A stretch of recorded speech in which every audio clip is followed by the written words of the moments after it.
This is the Big O Show. This is the Big O Show.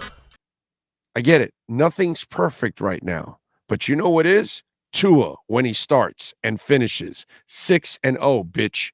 That's what counts. And I don't care what anybody tells me. Those 3 games, if Tua's in that game, in those 3 games, this team is 9-0 or worst case scenario 8-1.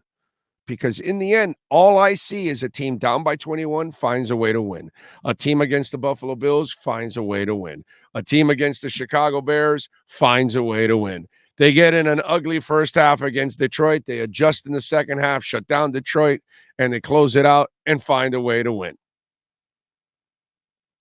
That's what I don't know what you're watching, but I know what I'm watching.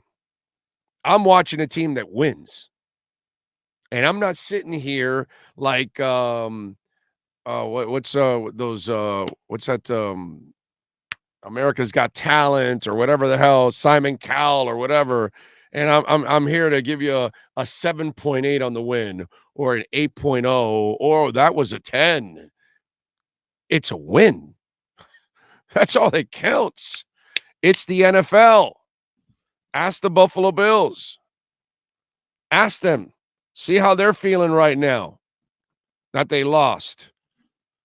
They should have beaten the Jets. Oh, my God. Tua loses to the Jets and has the game.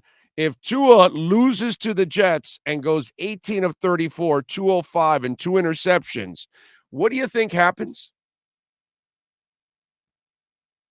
Yeah. Yeah, I thought so. But, of course, the double standard exists there, and it's a whole different ballgame. But all I know is, didn't Tua beat Josh Allen? At the end of the game, wasn't Josh Allen getting consoled by Tua? Tua's like telling him, yeah, no problem, Josh, you're all right. Problem is you're my bitch from here on out. That's all. I'm looking at the standings, and it has the Bills at 6-2, Jets and Dolphins at 6-3. That's it. They're right there, man. Through the Tua injury stuff and everything, they're right back in the mix to take the lead in the division. They just got to go out and take care of business. It's a beautiful thing. But there's so much panic with some of you out there. You got a shot next week against Cleveland. And remember our friend Jabroni Brisket. You should be able to win that game at Hard Rock Stadium, by the way. Then you get your bye week. And then you come back and you host the Houston Texans. You can win that game too. So now you're sitting there at 8-3. Now you go to San Francisco. The draft pick doesn't matter anymore now. It doesn't affect us, doesn't affect them.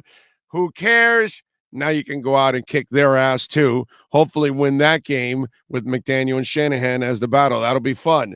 Then the following week, you stay out there and you beat the pants out of Justin Herbert and the Chargers. And then we got the big boy game against the Bills.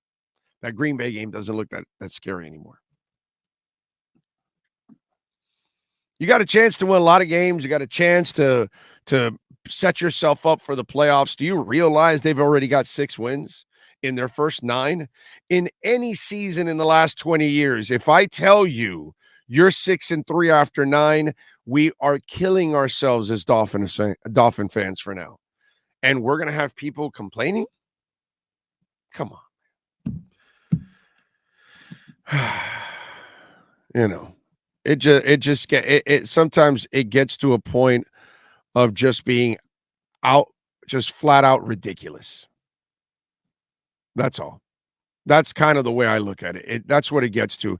It's like you're not appreciative of what's going on with the team, of how much they've accomplished in an incredibly short time. You could be stuck with Brian Flores and no offense. And by the way, Brian Flores burying your franchise quarterback.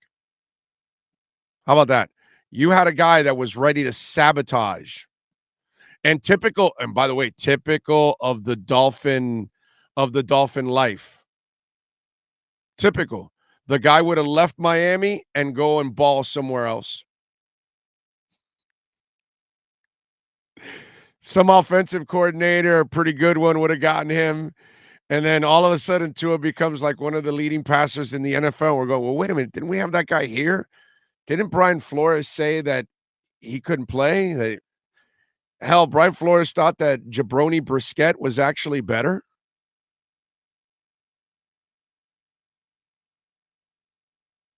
Didn't we have that guy? Think about where you were. You were with Cam Cameron. You were with Adam Gase. I mean, you were with Brian Flores and Fitzpatrick and Pat White and John Beck. You know, I could just go on and on and on. And Jay Cutler and and the aforementioned Trent Green, by the way, that was on the broadcast today. You could have all of that. And look where you're at now at 6-3, and you're going to be complaining about 6-3. You were what, 1-7 to start the season last year?